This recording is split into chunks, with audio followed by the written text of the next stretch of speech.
Welcome to This Explainer. Okay, today we are completely rethinking money. We usually just assume wealth is a math equation, right? That it's all about snagging a high-paying job, getting some fancy degree, or just having raw, extraordinary intelligence. But honestly, the reality is so much more interesting. It turns out wealth is fundamentally about behavior and psychology. It's way more about how you think rather than just what you earn. So picture this. Imagine two different people. First, we've got someone earning an average salary, let's say $40,000 a year. But they save consistently, they invest wisely, and they strictly avoid unnecessary debt. Okay, now picture someone else pulling in $300,000 every single year. Massive income, right? But they spend almost everything they make on luxury cars, designer clothes, and a lifestyle that's meticulously built to impress everyone around them. Now I want you to project 20, maybe 30 years into the future. Who is wealthier? I mean, it kind of feels like a trick question, doesn't it? Well, the wealth paradox here is that surprisingly, the $40,000 earner often ends up way wealthier. Why? Because building wealth isn't actually about the size of your paycheck. It's about the decisions you make every single day and the habits you repeat over years and years. Honestly, the math doesn't even matter if the psychology is flawed. Which brings us to our first major paradigm shift, the emotional cost of investing. Let's think about what actually happens during a major market event, like, say, the crash of 2008 or the sudden drop we saw in 2020. Step one is excitement. You put your savings into the market, your portfolio grows, and man, you feel like a total genius. But then comes step two, the crash. Your investments drop by 20, 30, maybe even 50%, and that instantly triggers step three, panic. The news is absolutely screaming about a recession, your friends are telling you to sell everything, and fear just takes over. And that inevitably brings most people to step four, quitting.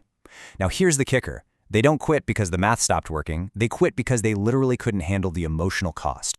But successful investors, they reframe this entire experience. To them, volatility is a fee, not a fine.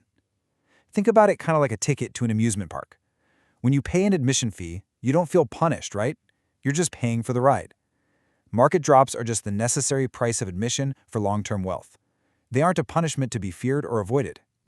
So let me ask you this directly. Would you buy a business that could make you incredibly wealthy over 20 years if you knew upfront that profits would occasionally just vanish for months at a time? I mean, most of us would say, absolutely yes. Yet, for some reason, people unrealistically expect the stock market to only go up. Every great opportunity comes with temporary discomfort. Patience isn't just a virtue here, it's literally the highest-paying skill in investing. All right, let's look inward for a second at another psychological hurdle, escaping the comparison trap. How much money is enough? Seriously, take a second to honestly answer that for yourself. Most people actually can't. Why?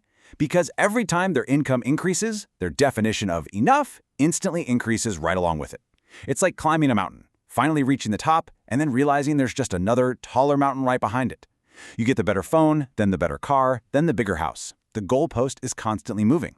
And if your happiness depends on being ahead of everyone else, you will never, ever feel successful. The core of this problem really comes down to looking rich versus actually being rich. We see people borrowing money, taking dangerous risks, and chasing luxury just to impress people who, let's be honest, probably aren't even paying attention. What we don't see is the quiet reality of true wealth building, because it's unseen. It's that quiet person living well below their means while their investments compound year after year. We really need to redefine what we're actually chasing here. Real wealth isn't about showing others what you own. Real wealth is about freedom. It's the freedom to choose exactly how you spend your Tuesday afternoon. It's the freedom to say no to things you don't want to do. It's the freedom to help your family. And honestly, just the freedom to sleep peacefully at night without the crushing weight of debt hanging over you. That is actual true wealth. So why do we make the financial choices we do? Well, everyone views money through entirely different personal lenses. Take someone raised during a severe economic depression, for example. They might grow up to be hyper careful with every single penny because they watched that struggle firsthand.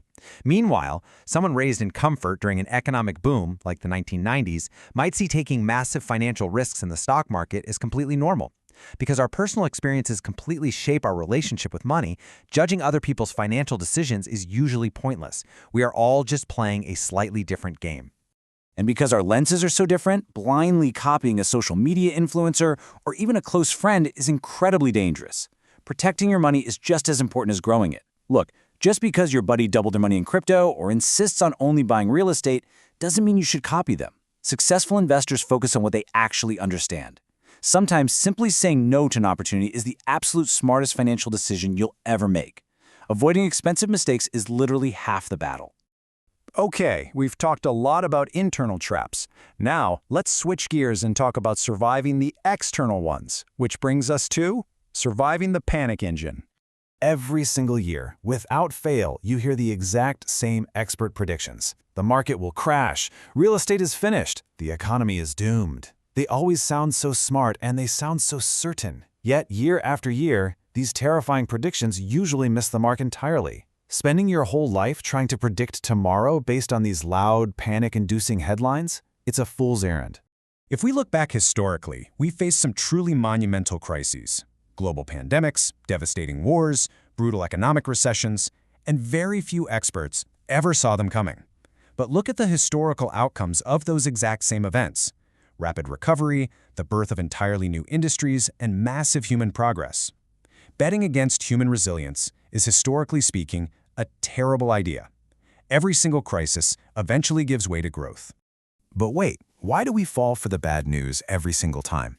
Why does one recession warning go totally viral, while massive technological progress just gets completely ignored? Well, it actually comes down to biology. It's our survival instinct. Our brains are naturally wired to pay far more attention to danger than opportunity. Think about it. Thousands of years ago, ignoring a threat was fatal, while ignoring good news had no real consequence. That ancient brain wiring still exists in us today, which is exactly why negative financial news feels so undeniably convincing. So what is the empowering solution to all this economic uncertainty and scary news? It's simple. You don't have to predict the storm. You just need to build a stronger ship. Instead of wasting all your energy trying to guess what the market will do tomorrow, just prepare. Build your emergency savings. Diversify your investments. Avoid unnecessary debt. Prepare for uncertainty instead of desperately trying to predict it. Bringing all these lessons together, we arrive at the absolute core of financial success: the power of consistency. Let's quickly summarize the core actionable takeaways from everything we've explored in this explainer today. First, stay patient when others panic. Remember, volatility is just a fee, it's not a fine. Second, avoid comparing your life to others. You've got to step off that treadmill of endless lifestyle inflation. Third, invest with discipline, not emotion. And fourth, prepare for uncertainty instead of fearing it. Remember, these are behavioral traits, not math skills. And this brings us to a beautiful truth. Money doesn't reward perfection. It rewards consistency. Transforming your financial future absolutely does not require overnight success. You don't need to win the lottery, and you definitely don't need to pick the perfect stock. You just need to make small, smart decisions and repeat them over many, many years. If you become just a little bit smarter with your money every single day, I promise you, your future self will thank you. So, I want to leave you with this final, incredibly important question to ask yourself today. Are you trying to look rich, or are you actually building wealth? The difference between staying broke and finding real financial freedom often comes down to how honestly you can answer that one question. Thank you so much for joining me for this explainer. Keep learning, keep building that ship, and I'll see you next time.